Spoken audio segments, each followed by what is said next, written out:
दोस्तों, आप सभी का स्वागत है मेरे चैनल निताम गुरुजी वर्ल्ड में। आज हम देख रहे हैं एनटीपीसी 2024 में पूछे गए प्रीवियस ईयर के क्वेश्चन पेपर। वीडियो के अंत तक आप जरूर बने, ठीक है।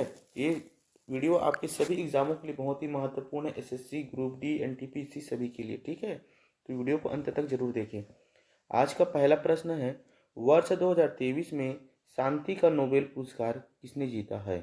बताइए, वर्ष 2023 में शांति का नोबेल पुरस्कार किसने जीता है? तो इसका सही आंसर हो जाएगा ऑप्शन नंबर सी, नरगिस मोहम्मदी। किसने जीता है? नरगिस मोहम्मदी ने, ठीक है। और किसके लिए मिला शांति पुरस्कार? तो याद रखिएगा, नोबेल शांति पुरस्कार नरगिस मोहम्मद को उनके मानव अधिकार प्रयास के लिए। किनके लिए मिला है? मानव अधिकार प्रयास के लिए, ठीक है। मानव अधिकार प्रयास के लिए मिला है, याद रखिएगा, ठीक है। जिससे क्या होता है, ईरान में महिलाओं के ऊपर अत्याचार के लिए, महिलाओं के अत्याचार को रोकने के लिए, ठीक है। आप सुनते हुए चलिएगा, क्या लिखने में इसमें प्रॉब्लम होता है। नेक्स्ट प्रश्न है, भारत ने दूसरे एशियाई खेलों की मेजबानी किस वर्ष की थी? बताइए, भारत ने दूसरे एशियाई खेलों की मेजबानी किस वर्ष की थी? तो इसका सही आंसर हो जाएगा ऑप्शन नंबर डी है। इसका सही आंसर हो जाएगा 1982। कब किया गया था? तो 1982 में किया था। पहला एशियाई खेल कब हुआ था? तो याद रखिएगा, भारत के द्वारा, भारत देश में कब हुआ था पहला? तो 1951 को हुआ था। और कहाँ हुआ था? तो दिल्ली में हुआ था। याद रख, कहाँ हुआ था? दिल्ली में हुआ था, ठीक है। और एशियाई खेलों का आदर्श वाक्य क्या है? तो याद रखिए, आदर्श वाक्य है, बहुत बार पूछा गया है, एशियाई खेलों का आदर्श वाक्य है, आप नोट करते हुए चलेगा, एवर ऑनवर्ड, ठीक है। यह है आदर्श वाक्य है एशियाई खेलों का, ठीक है। नेक्स्ट प्रश्न है,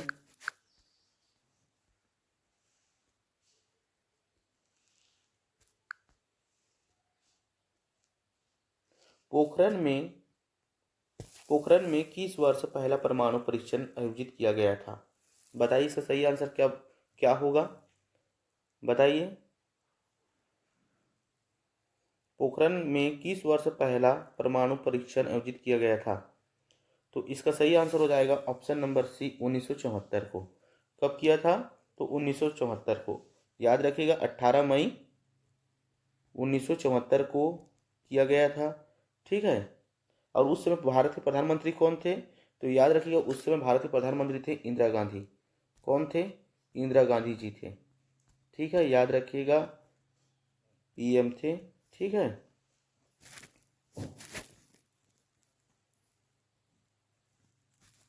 नेक्स्ट प्रश्न है, और ये पहला भूमि परीक्षण था, ठीक है। पहला भूमि परीक्षण था, ठीक है। याद रखिएगा, पोखरण वाला जो है प्रथम भूमि परीक्षण था। नेक्स्ट प्रश्न है, जिम कॉर्बेट नेशनल पार्क कहाँ स्थित है? बताइए, जिम कॉर्बेट नेशनल पार्क किस राज्य में स्थित है? तो इसका सही आंसर हो जाएगा ऑप्शन नंबर सी, उत्तराखंड में स्थित है। इसका पुराना नाम क्या था? जिम कॉर्बेट का पुराना नाम, तो याद रखिएगा, इसका पुराना नाम था हेली नेशनल पार्क था। इनका पुराना नाम क्या था? हेली नेशनल पार्क था।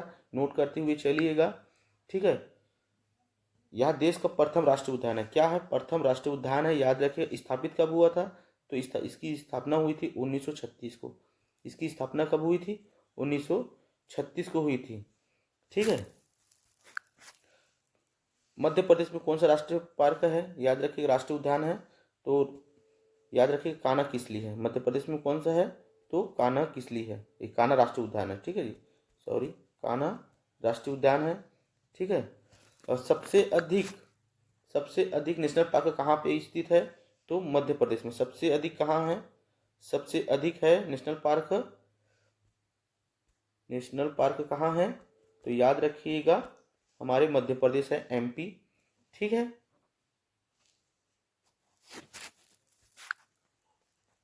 उसी प्रकार याद रखिएगा, पापी कोंडा पापीकोंडा राजीव गांधी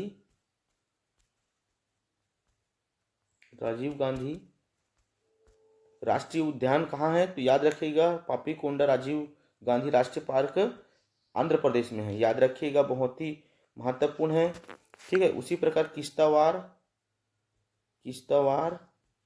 दाचीग्राम, ठीक है, किश्तवाड़ दाचीग्राम सलीम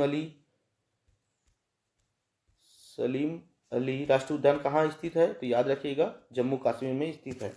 ठीक है, वीडियो के अंत तक आप जरूर बने रहें। वीडियो अगर अच्छा लगे तो शेयर जरूर करें, लाइक करें। आपके एनटीपीसी, ग्रुप डी सभी एग्जामों के लिए महत्वपूर्ण एसएससी। ठीक है, नेक्स्ट प्रश्न है, अंडमान निकोबार की सबसे ऊंची चोटी सैंडल पीक किस द्वीप पर स्थित है? बताइए। तो याद रखिएगा सैंडल पीक की जो ऊंचाई कितनी है? तो याद रखिएगा 737 मीटर ऊंची है। कितनी ऊंची है?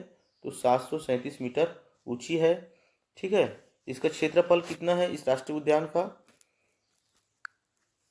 तो इस राष्ट्रीय उद्यान का जो क्षेत्रफल है याद रखिएगा 32.54 है वर्ग किलोमीटर।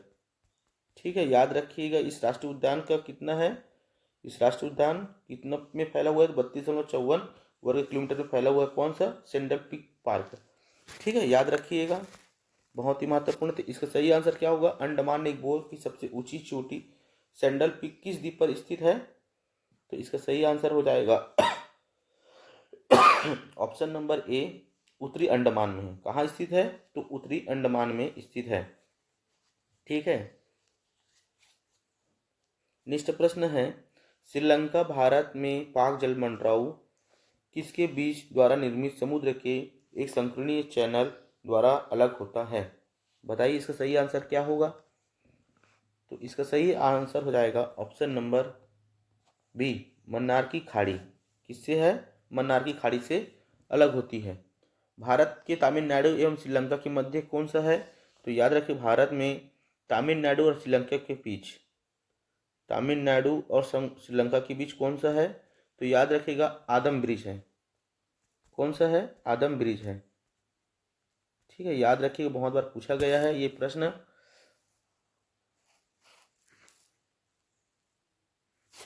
और इसकी शुरुआत कहाँ होती है? आदम ब्रिज की शुरुआत कहाँ होती है? तो आदम ब्रिज की शुरुआत होती है, आदम ब्रिज की शुरुआत होती है धनुषकोडी से। धनुषकोडी से शुरुआत होती है। धनुषकोडी क्या है? तो धनुषकोडी एक जगह है, स्थान है, वहां से आदम ब्रिज की शुरुआत होती है। ठीक है, नेक्स्ट प्रश्न है, निम्नलिखित में से कौन सा विकल्प सम्मिलित नहीं है? बताइए, निम्नलिखित में से कौन सा विकल्प सम्मिलित नहीं है? बताइए इसका सही आंसर क्या होगा? तो इसका सही आंसर हो जाएगा ऑप्शन नंबर डी, करो या मरो लाला जयपत राय से संबंध नहीं है। ठीक है, करो और मरो का नारा किसने दिया था? तो याद रखिएगा करो और मरो का नारा दिया था महात्मा गांधी जी ने। किसने दिया था? हमारे महात्मा गांधी जी ने दिया था। ठीक है, याद रखिएगा, बहुत ही महत्वपूर्ण है। भारत छोड़ो आंदोलन की शुरुआत कब हुई थी? भारत छोड़ो आंदोलन की शुरुआत कब हुई थी? भारत छोड़ो आंदोलन की शुरुआत हुई थी 9 अगस्त 1942 से प्रारंभ हुई थी भारत छोड़ो आंदोलन। ठीक है, इस आंदोलन में गांधी जी ने करो और मरो का नारा दिया था। इसी आंदोलन से करो या मरो का नारा दिया था। भारत छोड़ो आंदोलन प्रारंभ हुआ था 9 अगस्त 1942 से। इसी में महात्मा गांधी जी ने करो या मरो का नारा दिया था। ठीक है, नेक्स्ट प्रश्न है, राउलिफिया पौधे किस भाग का उच्च रक्त उपचार से संबंध है? राउलिफिया पौधे के किस भाग का उच्च रक्तचाप से संबंध है? बताइए। तो इसका सही आंसर हो जाएगा ऑप्शन नंबर बी, जड़ से है। ठीक है, और ये किस काम में आता है? तो याद रखिएगा सर्पगंध की जड़ों का उपयोग रक्तचाप के लिए, इसको किस नाम से जाना जाता है? तो सर्पगंध के नाम से भी जाना जाता है। याद रखिएगा इस पौधे को किस नाम से जाना जाता है? सर्पगंध के नाम से भी जाना जाता है। यह किस किस के में काम आता है हमारे? तो उच्च रक्तचाप हो गया। ठीक है, ज्वर में आता है कार्य। ठीक है, अतिसार, ठीक है, अनिद्रा, ठीक है, उदारसूल,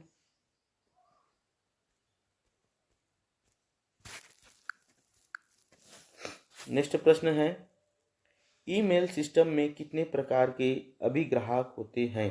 बताइए, ईमेल सिस्टम में कितने प्रकार के अभिग्राहक होते हैं?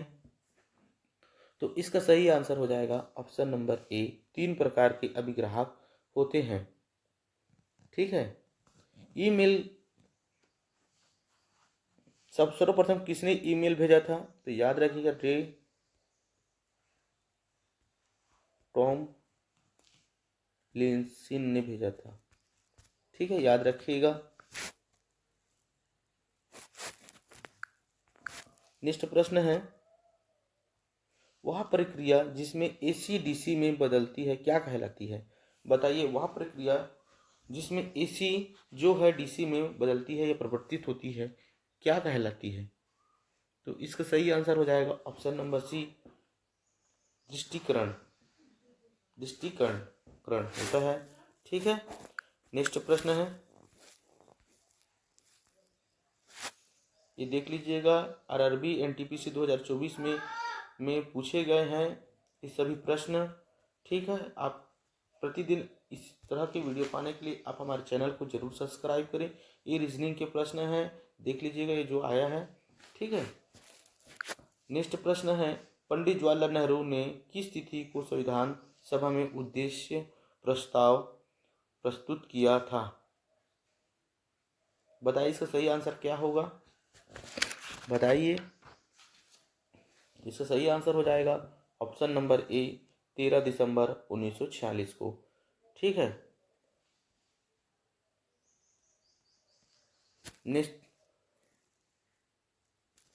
नेक्स्ट प्रश्न है,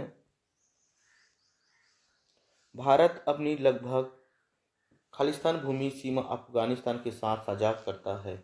बताइए, इसका सही आंसर क्या होगा 86 का? बताइए, तो इसका सही आंसर हो जाएगा option number D, 106 kilometre Bharat और अफगानिस्तान के साथ साझा करता है। भारत व अफगानिस्तान के बीच भारत और अफगानिस्तान के बीच कौन सी रेखा है? तो याद रखिएगा, डूरंट रेखा है। कौन सी रेखा है? डूरंट रेखा है। उसी प्रकार भारत और चीन के बीच में एक मोहर रेखा है, बहुत बार पूछा जा रहा है, ठीक है। और भारत एवं पाकिस्तान के बीच रेड क्लिफ रेखा है, रेड क्लिफ रेखा है, ठीक है, याद रखिएगा। बहुत ही महत्वपूर्ण है ये सभी प्रश्न आपके लिए, आपके सभी एग्जामों के लिए। प्रतिदिन ऐसे ही वीडियो पाने के लिए आप हमारे चैनल को जरूर सब्सक्राइब करें। नेक्स्ट प्रश्न है, निम्नलिखित में से कौन सा स्थान वहां स्थित दर्रा के साथ सम्मिलित नहीं है? बताइए, इसका सही आंसर क्या होगा 87 का? तो इसका सही आंसर हो जाएगा ऑप्शन नंबर सी, जयलमपाला संस्कार, ये सम्मिलित नहीं है, ठीक है। नेक्स्ट प्रश्न है, भारत की पहली डबल डेकर रेलगाड़ी सिंहगढ़ एक्सप्रेस प्रतिदिन किनके बीच संचालित की जाती है? बताइए, इसका आंसर क्या होगा? प्रतिदिन इसी प्रकार के वीडियो पाने के लिए आप हमारे चैनल को जरूर सब्सक्राइब करें, शेयर करें, कमेंट करें। आपके कमेंट से हमें मोटिवेशन मिलता है, पता चलता है कि आपको वीडियो कैसा लगा, ठीक है। लाइक करना ना भूलें। बताइए, इसका सही आंसर क्या होगा? भारत की पहली डबल डेकर रेलगाड़ी सिंहगढ़ एक्सप्रेस प्रतिदिन किन के बीच संचालित की जाती है? तो इसका सही आंसर हो जाएगा ऑप्शन नंबर ए, मुंबई और पुणे के बीच चलती है। और इसका प्रारंभ कब से हुआ है? तो याद रखिएगा, 12 अप्रैल 1978 से प्रारंभ हुई है। यह इन दोनों के बीच संचालित है यह रेलगाड़ी, ठीक है।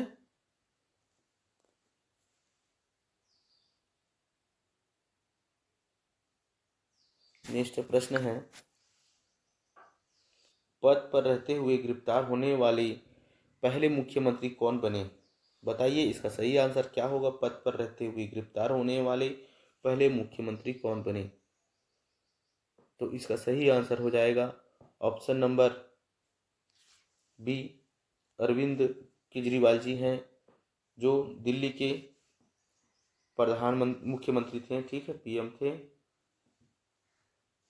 अरविंद केजरीवाल, ठीक है, जो आम आदमी पार्टी के नेता थे, ठीक है, आम आदमी पार्टी के नेता थे। नेक्स्ट प्रश्न है, पहला स्वदेशी निर्मित प्रक्षेपण यान निम्न में कौन सा है? बताइए इसका सही आंसर क्या होगा? तो इसका सही आंसर हो जाएगा ऑप्शन नंबर डी, PSLV-C1 है, ठीक है, याद रखिएगा, बहुत ही महत्वपूर्ण है सभी प्रश्न। आज का अंतिम प्रश्न है, थैनोटोलॉजी नामक विज्ञान में किसका अध्ययन किया जाता है? आप इसका आंसर कमेंट में जरूर दें। ये सभी प्रश्न आपके महत्वपूर्ण हैं, आपके सभी एग्जामों के लिए, SSC, NTPC, railway, army, group D सभी के लिए है, इसलिए आप इस वीडियो को पूरा देखें। प्रतिदिन आप ऐसे ही वीडियो पाने के लिए आप हमारे चैनल को जरूर सब्सक्राइब करें, लाइक करें, शेयर करें, कमेंट करना ना भूलें। Thank you.